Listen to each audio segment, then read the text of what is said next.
Hello everyone, দেখো বন্ধুরা, এটা দেখে কি মনে হচ্ছে বলো তো? তোমাদের তো মনে হচ্ছে এটা হয়তো রসগোল্লা, কিন্তু না গো বন্ধুরা, এটা রসগোল্লা না, এটা হলো এক ধরনের পিঠে। তো কিভাবে বানালাম পিঠেটা, চলো তোমাদের সাথেও রেসিপিটা একটু শেয়ার করি। আর এখন তো শীতের মৌসুম, এখন তো পিঠাপুলি খাওয়ার দিন বলো। তো এই যে দেখো, এই পিঠেটা না আমি সুজি দিয়ে বানাবো একদম, এটাতে কোনো চালের গুঁড়া দেবো না, একমাত্র সুজি দিয়েই বানাবো। তো প্রথমে যে নারকেলটা কুড়িয়ে নিয়েছি আর কড়াই বসিয়ে গুড় দিয়ে দিলাম। গুড় দিয়ে নারকেল কোড়াটা দিয়ে ভালো করে নেড়েচেড়ে নামিয়ে রেখে দিয়েছি। আর এদিকে আরেকটা কড়াতেও জল বসিয়ে দিয়েছি, একটু নুনও দিয়ে দিলাম। জলটা যখন উতলে আসবে, এই যে সুজিটাকে দিয়ে দেবো। তো সুজির প্যাকেটটা কেটে নিয়েছি, তো এই যে সুজিটাকে দিয়ে দিলাম। তোমরা যে কটা বানাতে চাও ওই পরিমাণে দিতে পারো।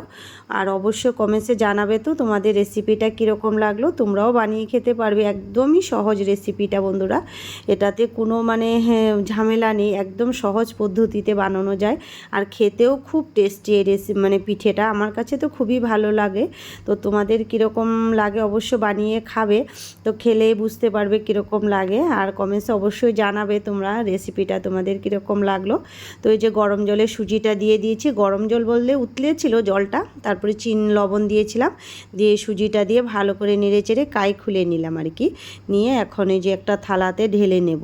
তো এটাতে চালের গুঁড়ো দেবো না, ময়দা আটা কিছুই লাগবে না, শুধু সুজি দিয়েই বানাবো এই পিঠেটা। তো এই যে কড়ার থেকে নামিয়ে নিলাম সুজিটা, ভালো করে নেড়ে চেড়ে নিয়েছি। এখন এই যে দেখো একদম গরম ধোঁয়া উঠছে, আর এটা না হাত দিয়ে ধরতেও ভীষণ কষ্ট। তো এই যে একটু হাতে ঘি লাগিয়ে নেব, ঘি লাগিয়ে ভালো করে ডলতে হবে। এই যে একটু ঘি নিয়ে নিলাম হাতে, নিয়ে এখন ভালো করে একদম মুলাম করে ডলতে হবে পিঠের জন্য। এটা ভালো করে, এখন তো বহুত গরম, ডলতে পারছি না, আমার হাত জ্বালা করছে, এত গরম। তো এই যে ভালো করে ডলে ডলে একদম মুলাম করে রাখবো। আর এখন না বন্ধুরা, পিঠে পুলির দিন বলো, শীতের দিন, এখন তো পিঠাপুলি খেতে ভীষণই ভালো লাগে, সবার ঘরেই এখন পিঠাপুলি পায়েস এগুলো হবেই। আর এই সিজনের পিঠাপুলি আমি প্রথম বানালাম। তো এই যে রেসিপিটা তোমাদের কীরকম লাগলো অবশ্যই জানাবে। কিন্তু এই যে দেখো, এটাকে ভালো করে ডলে নিয়েছি সুজিটা। আর এখন এই যে যেরকম আটার গুলি করে ওরকম করে নিচ্ছি রুটি বানানোর জন্য। তো ওইভাবে বানিয়ে নিলাম। তারপরে একদম আটার যেমন রুটি বানানোর জন্য গুলি করা হয় ওরকমভাবে করে নেব সবগুলোকে। এই যে এক এক করে সবগুলোকে করে নিচ্ছি। এই যে দেখো আমার করা হয়ে গেছে সবগুলোই। এখন এটার ভিতরে এই যে খিসাটা বানিয়েছিলাম নারিকেলের, ওটা ভরবো এটার ভিতরে। এখন এই যে করে গোল করে নিলাম, গোল করে এখন একটু বেশি করে পুর দিয়েছি, বেশি পুর দিলে খেতে ভালো লাগে।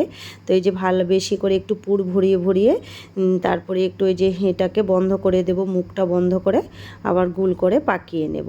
আর এই পিঠাটা বানাতেও এত কষ্ট নেই, একদম সহজ পদ্ধতিতে বানানো যায়। আর খেতেও আমার কাছে ভীষণ ভালো লাগে, সকালে চায়ের সাথে, বিকালে চা, যখনই খাও খেতে খুবই টেস্টি লাগে। তো এই যে এক এক করে সবগুলোকে এইভাবে খিসা ভরিয়ে নিলাম।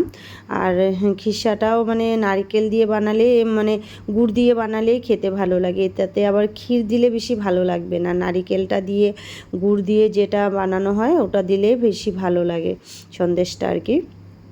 তো এই যে এক এক করে সবগুলোকে এইভাবে প্রথমে একটু গুল করে নিলাম, তার গর্ত করে, তারপরে এই যে পুরটা ভরে দিয়েছি, ভরে দিয়ে আবার একটু মুখটা বন্ধ করে আবার এই যে গুল করে নিলাম, একদম পুরো মিষ্টির মতন দেখতে লাগছে।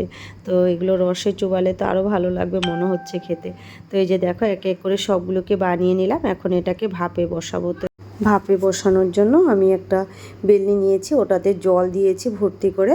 আর তারপরে এই যে এখানে যে সবজি ধোয়ার জন্য সাজিগুলো থাকে ওগুলোই দিয়েছি আমি, আমার কাছে ওরকম কিছু ছিল না ভাপে দেওয়ার মতন, তো এটাইতে দিয়েছি। কিন্তু হয়ে গেছে, সুন্দর মতন হয়ে গেছে, দেখো একদম সিদ্ধ হয়ে গেছে। আগে তো এমনি সিদ্ধ করে নিয়েছিলাম, কাই খুলে নিয়েছি। তো এখন এই যে ভাপে দেওয়ার পরে এটার ভিতরের যেটা আছে আর উপরেটা সব কিছু ভালো করে সিদ্ধ হয়ে গেছে। তো অল্প অল্প করে দিলাম, প্রথমে 4-5টা দিয়েছি, তারপরে আবারও দিলাম। দেখো এরকম হয়েছে, একদম রসগোল্লার মতন লাগছে দেখতে, তার খেতেও না খুব টেস্টি, একদম নরম তুলতুলে হয়েছে।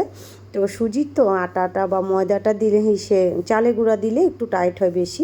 তো এরকম হয়েছে। তো অবশ্যই কমেন্টসে জানাবে বন্ধুরা তোমাদের কীরকম লাগলো রেসিপিটায়। দেখো ভিতরে খিসাটা এরকম।